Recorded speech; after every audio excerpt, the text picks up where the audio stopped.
बोलते बैठे नहीं था फिर।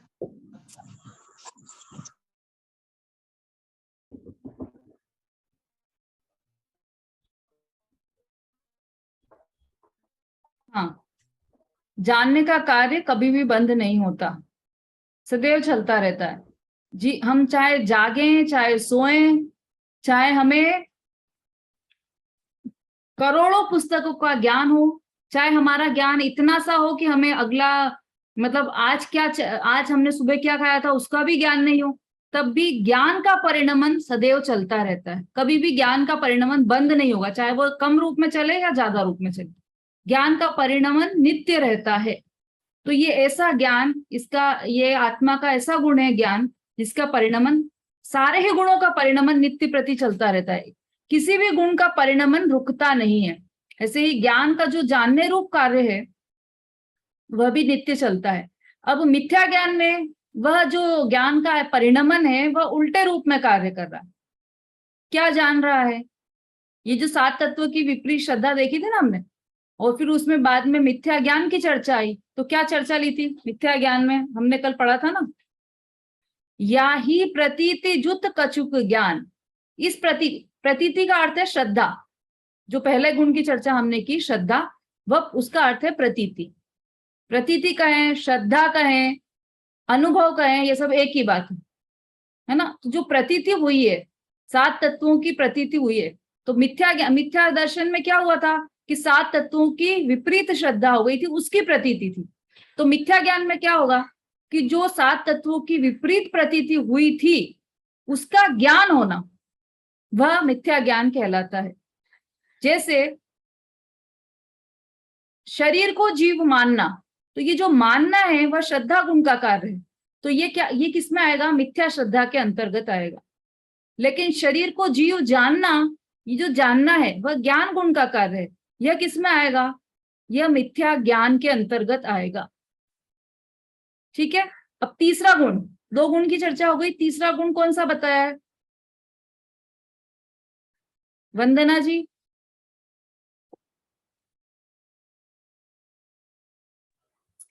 सम्यक चारित्र।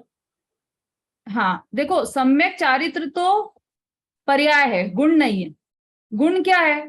चारित्र। चारित्र गुण है आत्मा का। ठीक है। श्रद्धा, ज्ञान और चारित्र, ये 3 गुण, इन 3 गुणों की चर्चा कर रहे हैं। गुण तो अनंत है, मुख्य रूप से ये 3 गुणों की चर्चा आगम में आती है, उसी की चर्चा कर रहे हैं। और ये 3 गुणों में अनादि से विपरीत परिणमन चल रहा है। अनंत गुणों में से कई गुण तो ऐसे हैं जिनका कि स्वाभाविक परिणमन चल रहा है, कई गुण ऐसे हैं जिनका वैभाविक परिणमन चल रहा है। उसमें से 3 गुण मुख्य है, और स्पेशली श्रद्धा गुण। यदि श्रद्धा कन्वर्ट हो जाए तो बाकी के सारे गुण भी कन्वर्ट हो जाते हैं। देखो, जैसे किसी लड़की की सगाई हुई, एंगेजमेंट है ना, एंगेजमेंट तो सभी समझते हैं क्या होता है। किसी लड़की की सगाई हुई, सगाई भी नहीं हुई, क्या हुआ कि उसके पापा लड़का देखने गए, तो वो दोनों हस्बैंड वाइफ आपस में बात कर रहे थे कि वहां पर सेठ रखत चंद जी का लड़का है, तो मैं उसे देखने जा रहा हूं। वह देख कर आए लड़के को, और वहां पर उन्होंने लड़की की बात फाइनल कर दी। वापस घर आए तो आकर अपनी पत्नी को बताने लगे कि इतना सुंदर लड़का, सर्वगुण संपन्न लड़का, इतना संस्कारी लड़का, और इतनी अच्छी उसकी हाइट, कलर भी एकदम साफ, सौम्य लड़का, ऐसे उच्च विचारों वाला लड़का, सारे गुणों के उसका बखान किया, जो जो भी वो गुण देखकर आए थे। और इसलिए इतना सुंदर लड़का था तो मैं तो वहां फाइनल कराया, अपनी बेटी की बात वहां फाइनल करके आ गया। ये दोनों बात कर रहे हैं और जो लड़की है वो दरवाजे की ओट में से ये सब बात सुन रही है। अब वो दरवाजे के पीछे खड़े होकर ये बात सुन रही है। अभी तक उसकी क्या श्रद्धा थी कि ये घर मेरा, ये माता पिता मेरे, मैं यहाँ जीवन भर रहूंगी, मैं यहीं पे रहूंगी, ये सारी श्रद्धा उसकी चल रही थी। और वहीं दरवाजे के पीछे खड़े खड़े ही उसकी श्रद्धा जो थी वो पूरी कन्वर्ट हो गई। ये घर मेरा नहीं, पूरी उल्टी हो गई ना। अभी तो जिस घर को अपना मान रही थी, अब क्या हुआ कि वो घर मेरा ही नहीं है। और मेरी श्रद्धा में तो एकमात्र वो जिसे देखा भी नहीं है अभी, वही लड़का है, वही मेरा पति है, और मुझे वहीं जाना है, उन्हीं के पास रहना है, वही मेरा सुख का साधन है। ये सारी श्रद्धा बदल गई। अभी क्या हुआ, लड़की चली गई क्या लड़के के पास कि नहीं? अभी तो सगाई भी नहीं हुई है देखा जाए, है ना। तो ये अब वो सगाई हो गई तो मतलब श्रद्धा पूरी कन्वर्ट हो गई सगाई के बाद। जबकि लड़की अभी माता पिता के घर में ही है, गई नहीं है ससुराल, लेकिन उसकी श्रद्धा पूरी बदल गई है। और जो ये श्रद्धा का बदलना हुआ, मिथ्या श्रद्धा से सम्यक श्रद्धा का ऐसा ही काम है। पूरी श्रद्धा बदल जाती है कि मैं शरीर नहीं हूं, मैं तो त्रिकाल एक रूप रहने वाला ज्ञायक परमात्मा हूं। ये जो क्षण क्षण में नाश हो जाता है, ये शरीर दुबला पतला होना, मोटा होना, गोरा होना, ये सब तो शरीर का परिणाम है। मेरा इससे कुछ भी संबंध नहीं है, क्योंकि मैं तो आत्मा हूं और मेरे में कलर नाम की कोई वस्तु है ही नहीं। ये श्रद्धा उसी समय पलट जाती है जब, और उसी समय ज्ञान भी पलट गया कि हाँ ये ऐसा है। इस जैसा जैसा ज्ञान होना चाहिए वो ज्ञान भी सम्यक हो गया। तो श्रद्धा और ज्ञान दोनों कन्वर्ट हो गए, है ना।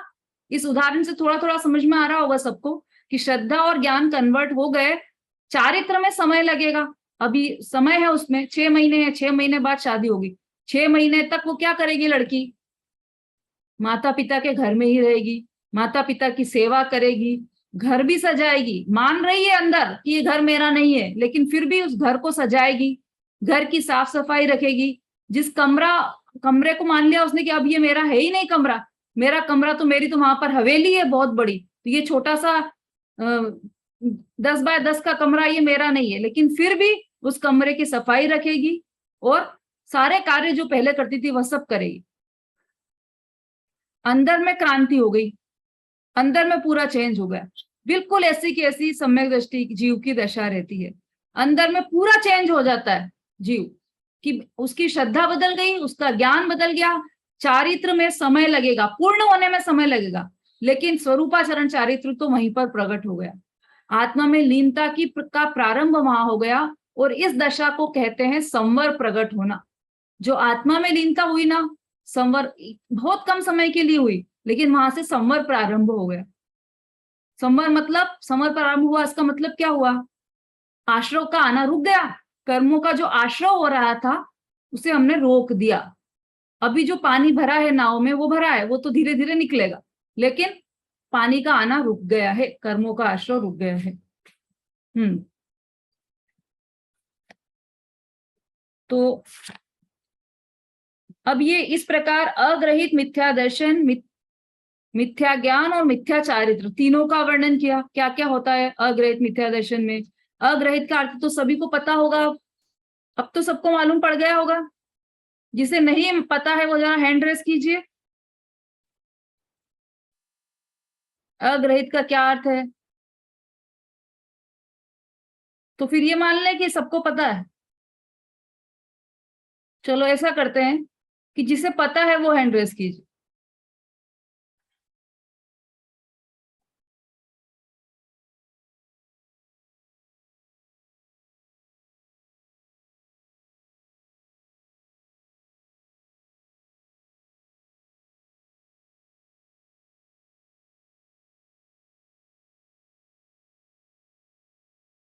थर्टीन प्लस 1-2 जिन्होंने वीडियो में हैंड रेस किया है, 15 समझ लें, 15, 16, 38 लोगों में से 16 लोगों के हैंड रेज हुए हैं। इसका मतलब ये है कि बाकी के जो लोग हैं, कितने बचे? 38 में से 16 गए तो कितने बचे नंदिता जी? मैथ्स तेज है ना आपका?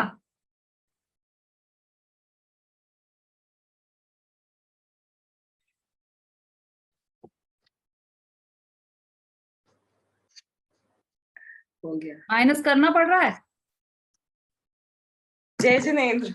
हाँ बोलिए। 38 minus 16, हाँ 22। 22। 22 लोग लोग ऐसे हैं जिन्हें खुद को नहीं पता है कि उनको पता है कि नहीं पता है, क्योंकि उन्होंने दोनों में ही हैंड रेस नहीं किया। हाँ 22 बता दिया नंदिता जी ने। हाँ प्राशी जी सही है। 22 लोग क्या करें अब? इनका जो तटस्थ हैं, इधर भी नहीं उधर भी नहीं, उनको खुद को ही मालूम नहीं है कि पता है कि नहीं पता है। अग्रहित, यशा जी, अग्रहित और ग्रहित का अंतर समझ में आया या नहीं आया आपको?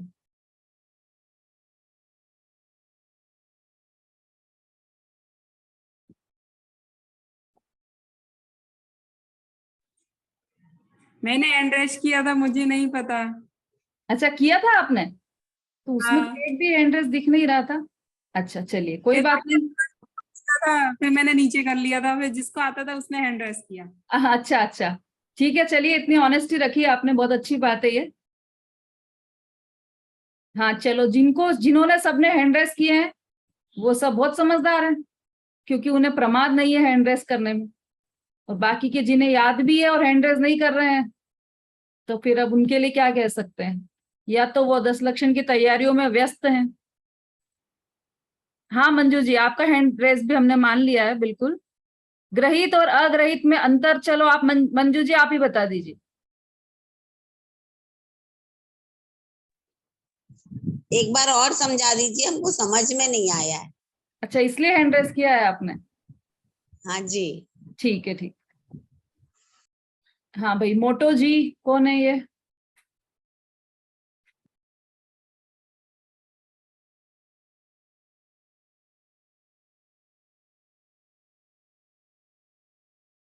अपना नाम बदल लिया कीजिए, फिर हम आपको मोटा बोलेंगे तो फिर आपको अच्छा नहीं लगेगा।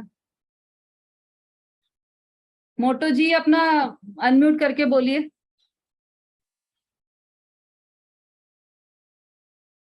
चलिए कोई बात नहीं। आरती जी।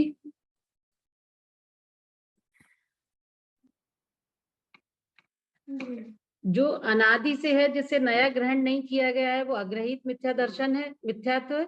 और जो थोड़ा नया नया थोड़ा ग्रहण धीरे किया धीरे, जाता है, आराम आराम से, ताकि सबको समझ में आ जाए। अच्छा, हम्म। जो अनादि से है, जिसे नया ग्रहण नहीं किया गया है, उसे अग्रहित कहते हैं। और जो नया ग्रहण किया जाता है वो ग्रहित मिथ्यात्व होता है। हाँ और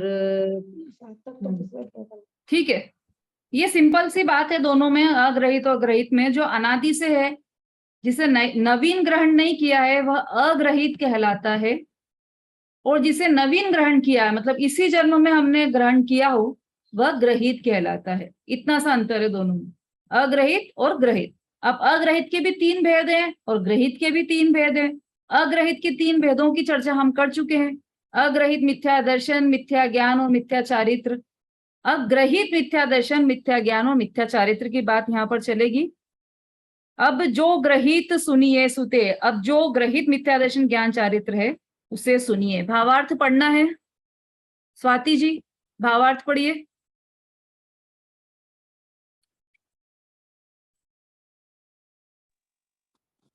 हाँ जी, जय जिनेंद्र।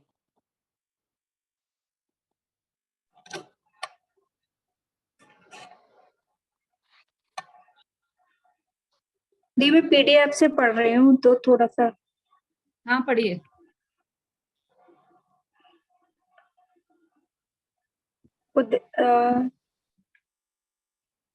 जो कुकुरी यहाँ से पढ़ना है ना, ग्रहित मिथ्या दर्शन और कुकुरु के लक्षण। नहीं नहीं, आपको दिक्कत आ रही होगी क्लास में पीडीएफ चलाने में ना।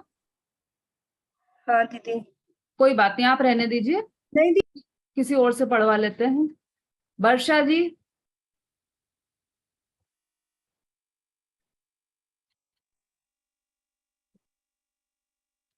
जय जिनेंद्र दीदी। हाँ जी जय जिनेन्द्र। आग्रहित मिथ्या दर्शन तथा आग्रहित मिथ्या ज्ञान सहित 5 इंद्रियों के विषय में प्रवृत्ति करना उसे आग्रहित मिथ्या चारित्र कहा जाता है। इन 3 दुखों के कारण का जानकर तत्व ज्ञान द्वारा उनका त्याग करना चाहिए। हाँ, इन तीनों को दुख का कारण जानकर, किन तीनों को? अग्रहित मिथ्या दर्शन, ज्ञान और चारित्र, इन तीनों को दुख का कारण जानकर तत्व ज्ञान द्वारा उनका त्याग करना चाहिए। पहले तो हम इस बात को माने कि वास्तव में ये दुख के कारण है, और जब जान लिया कि ये दुख के कारण है तो उनका त्याग कर देना चाहिए तत्व ज्ञान के द्वारा। जो जैसा तत्व है उसको वैसा ही समझकर तत्वों की यथार्थ प्रतीति के द्वारा हमें इनका त्याग करना चाहिए। अग्रहित मिथ्या दर्शन बहुत ही खतरनाक मिथ्या दर्शन है जो अनादि से चला आ रहा है।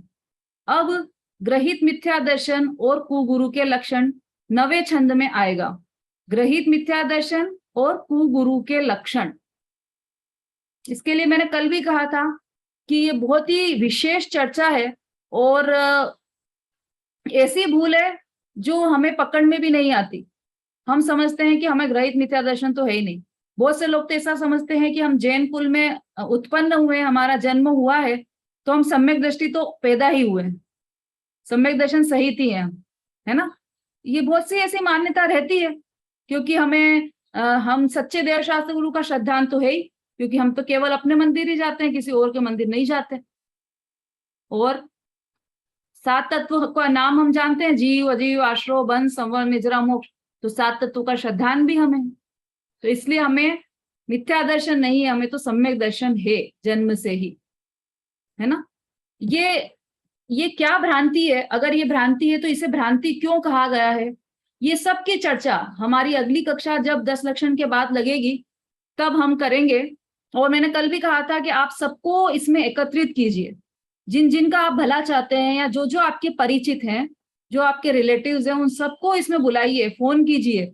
और 10 लक्षण में जिनसे आपकी मुलाकात हो उन सबको बुलाइए, क्योंकि दोपहर का समय महिलाएं अपने लिए ही संभाल कर रखती है। तो अपने लिए संभाल कर रखी तो इसका मतलब ये नहीं है कि सोने में ही उसको प्रमाद में ही व्यर्थ करें, क्योंकि ये भी पता है कि आप दिन में सो लेंगे तो आपको रात को नींद नहीं आएगी। तो सबसे अच्छी बात है कि दिन में नहीं सोएं। दर्शनावरणी कर्म का भी बंद होता है दिन में सोने से, तो उससे भी बचें और दिन में नहीं सोएं। और दिन की कक्षा में, ये कक्षा प्रारंभ करने का उद्देश्य यह था कि प्रमाद में हमारा समय नहीं जाए और दोपहर की कक्षा में हम सब शामिल हों और हम सब मिलकर इस जिनवाणी रस का अमृत पान करें, यही भावना रहती है। अब हम अगली कक्षा अपनी 10 लक्षण के बाद लगेगी, तब तक आप ये सब का रिवाइज करते रहिए, इसे भूलिए मत। और जैसे शाम को भी आप सामयिक वगैरह करते होंगे 10 लक्षण में, तो उसमें 6 डाला का भी अध्ययन कीजिए। इसके जो पहली ढाल जिसको पूरी पूरी याद है, उन्होंने तो अपने हैंड रेस भी किए थे और उन्हें बधाई भी दी गई थी वहां पर। आप दूसरी ढाल भी याद करने की कोशिश कीजिए। छंद याद करेंगे तो आपके लिए बहुत इजी रहेगा उसे समझना। अब थोड़ी सी चर्चा अपन 10 लक्षण पर्व के बारे में करना चाहते हैं कि 10 लक्षण पर्व हमें कैसे मनाना चाहिए। पहली बात तो क्यों मनाना चाहिए और कितनी बार आते हैं 10 लक्षण पर्व, ये तो सबको पता होगा। कितनी बार आते हैं 10 लक्षण पर्व? सरिता जी?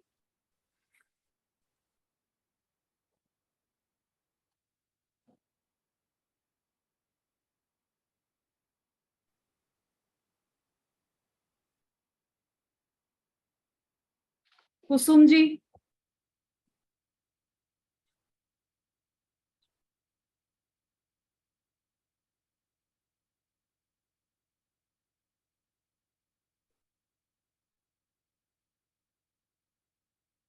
हाँ रंजना जी, आप बोलिए।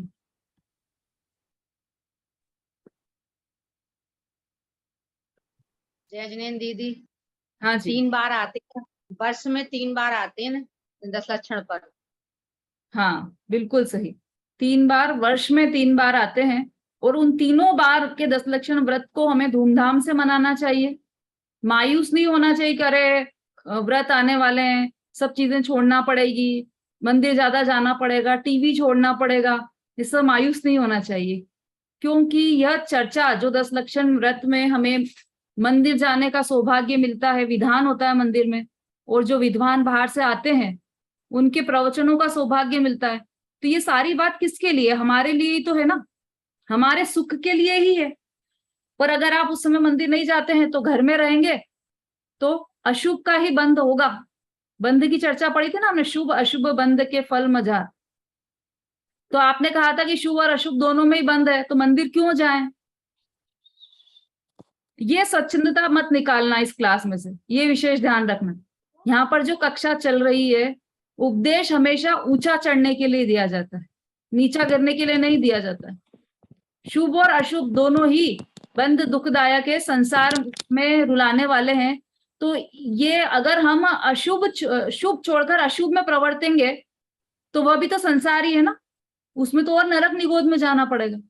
उसकी बजाय आप शुभ भाव में आइए और उसमें आपको चांस है कि आपको अपनी आत्मा की या 7 तत्वों की जानकारी मिलेगी और आप आगे बढ़ पाएंगे।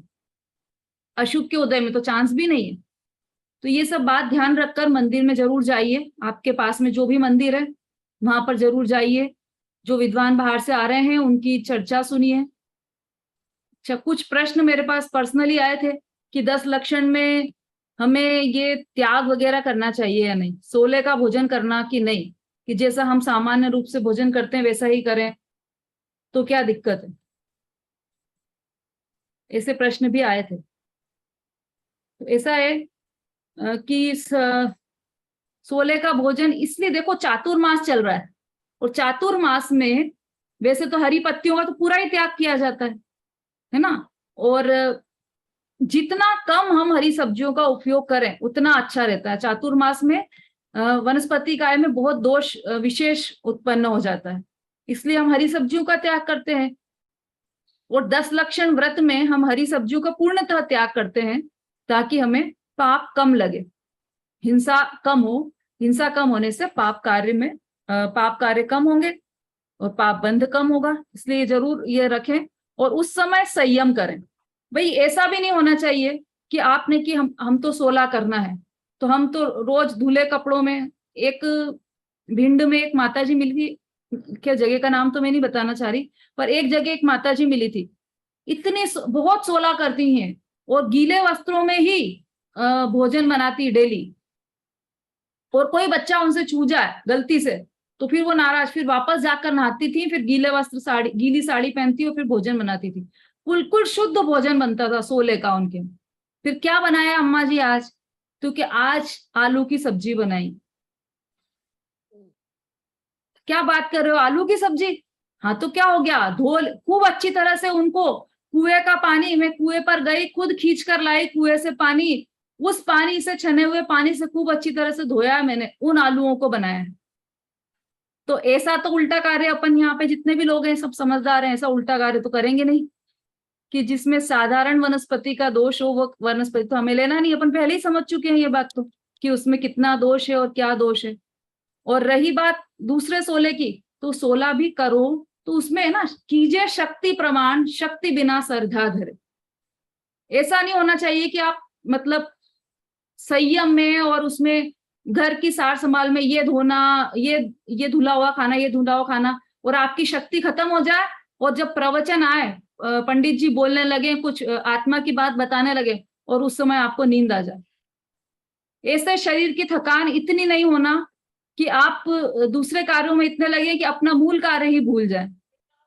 ये यहाँ पर बिल्कुल भी निषेध नहीं कर रहे हैं इस बात का कि धुले हुए गेहूं नहीं खाना, बिल्कुल बहुत अच्छी बात है, बहुत अच्छी तरह से संयम से रहिए। आप संयम से रहना ही चाहिए और 10 लक्षण में तो विशेष रूप से संयम से रहना चाहिए, लेकिन उसमें अपने मूल तत्व को नहीं भूलना चाहिए, लक्ष्य को नहीं भूलना चाहिए। लक्ष्य तो हमारा आत्म प्राप्ति का है, उस लक्ष्य को सर्वोपरि हमेशा रखना चाहिए। और उसके लिए ये ध्यान रखना चाहिए कि जहां पर हमारे हित की बात आ रही हो वह जरूर सुनना चाहिए। इतना 16 में नहीं होना चाहिए कि हमको नींद ही आ जाए वहां पर। तो ये ध्यान रखना चाहिए कि नींद भी हम यथासंभव पूरी करें ताकि हमारा जब हमारी बात चले तब नींद नहीं आए, हमें इतना भी कार्य नहीं करें घर का। रही बात भोजन बनाने की, किसी का ये प्रश्न भी आता है कि भाई हम 10 लक्षण में ऐसा खाना बनाते हैं, ऐसा भोजन बनाते हैं कि हरी सब्जियां नहीं बनाते। तो हमारे बच्चे, हमारे पतिदेव बहुत नाराज होते हैं, हमसे नाराज रहते हैं, और हमारा तो बिल्कुल मन नहीं होता है कि हम हरी सब्जी बनाएं। तो उसके लिए हमारी बुआ जी हैं, उन्होंने एक बहुत अच्छी बात बताई थी कि यदि ऐसा है आपके घर में कि आपके पतिदेव या आपके बच्चे थोड़े नाराज रहते हैं इस बात से कि नहीं आपने हरी सब्जी नहीं बनाई, तो वहां पर आप भोजन बिना हरी सब्जी का ही बनाएं, लेकिन भोजन ऐसा बनाएं कि उन्हें हरी सब्जी की याद ही नहीं आए, ध्यान भी नहीं आए कि हरी सब्जी नहीं बनी आज। अच्छी तरह से खूब अलग अलग डिश बनाइए, मतलब जिसमें हरी नहीं हो। खूब है अपने पास तो लिस्ट भी आ जाती है आजकल, तो व्हाट्सएप पे पूरी लिस्ट आ जाती है कि क्या क्या बनाना है 10 लक्षण में, तो उसमें से देखकर खूब बनाइए। अच्छी भोजन, अच्छा मनपसंद रुचिदायक भोजन होना चाहिए, और रुचिदायक भोजन रहेगा तो उनको कभी भी हरी सब्जियों की और ऐसे याद नहीं आएगी। तो उनको भी दुखी नहीं करना है, उनके परिणाम भी आकुलित नहीं करना है।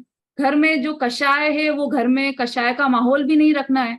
तो इन सब बातों का ध्यान रखिए आप कि भोजन खूब अच्छा बनाइए, 2-3 चटनियां बनाइए, मतलब हरी तो बिल्कुल भी नहीं, लेकिन जो सूखी चटनियां बनती है हमारे यहाँ उसको भी गीली, बहुत अच्छे अच्छे डिशेस बनती हैं, वो सबका आप उपयोग कीजिए, है ना।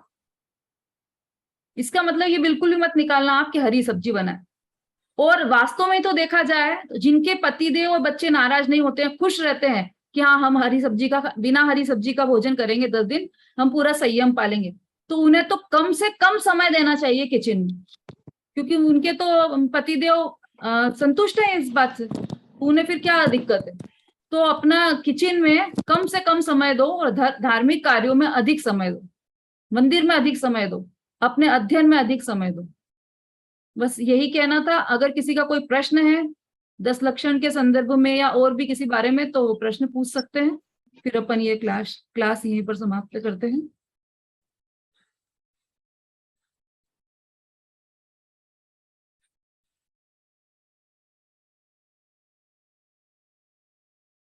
नहीं है ना किसी का कोई भी प्रश्न? ठीक है, अच्छी बात है, सबको समाधान है इस बात का, तो बहुत अच्छी बात है। चलिए ठीक है, तो फिर अब हम 10 लक्षण के बाद मिलते हैं। हाँ वंदना जी, आपका कोई प्रश्न है?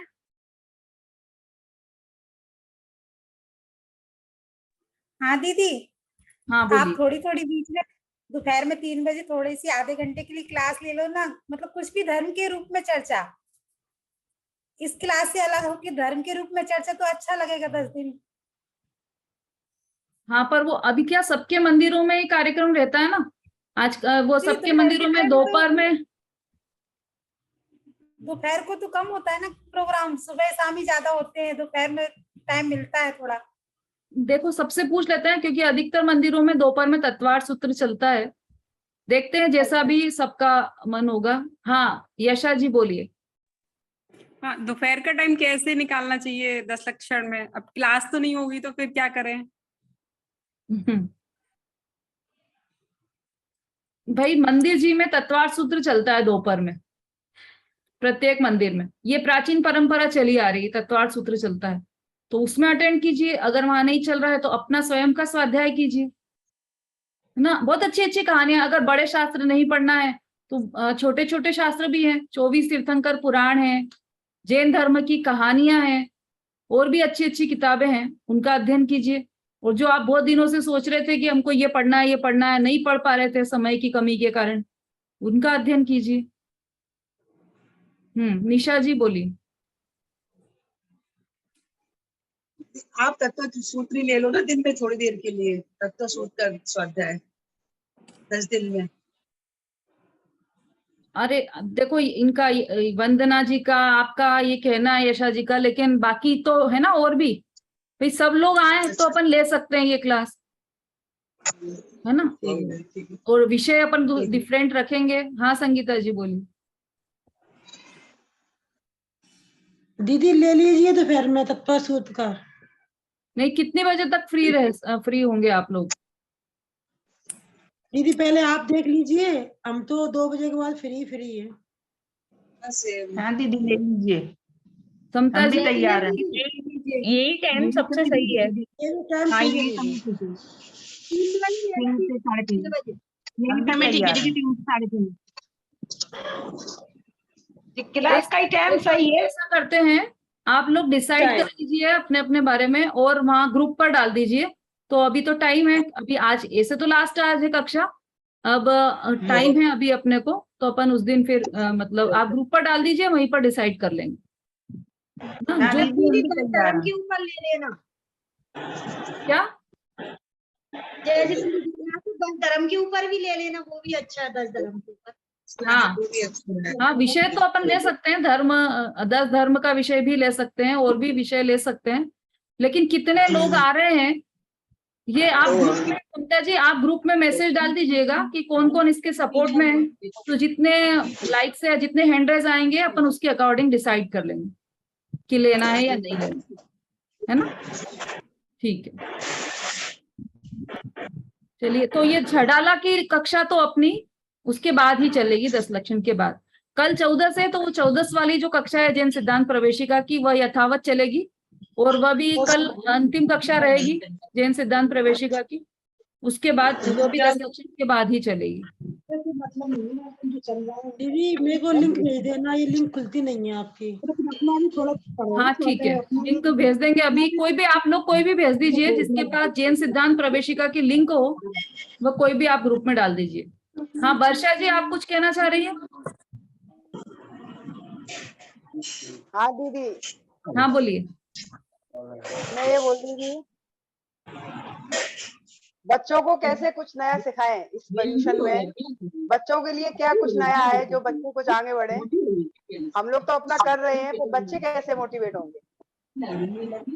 बच्चों के लिए मंदिर में पाठशाला चलती है ना, आप उसमें भेजिए बच्चों को। हमारे यहाँ नहीं चलती है दीदी, रायपुर में नहीं चलती है पाठशाला। अच्छा, इधर नहीं चलती है। हाँ, उनके लिए कुछ अच्छा सा बताइए ना, जैसे बच्चे इम्प्रेस हो जाएं और कुछ नया करने की सोचे। नहीं ऑनलाइन भी चलती है बच्चों की, बहुत अच्छी अच्छी पाठशालाएं चलती है। जिनम ज्ञानशाला की भी चलती है, आरंभ पाठशाला भी चलती है, और भी बहुत सारी पाठशाला चलती है ऑनलाइन।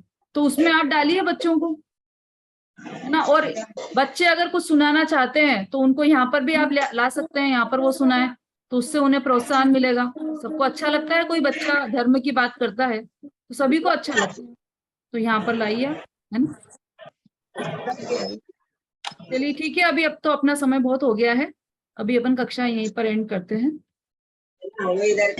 जावाणी के ज्ञान से सूझे लोकालो, सोवाणी मस्तक नमो सदा देत हूँ लो। बोलिए जिनवाणी माता की जय। जय जिनेंद्र, जय जिनेंद्र, जय जिनेंद्र।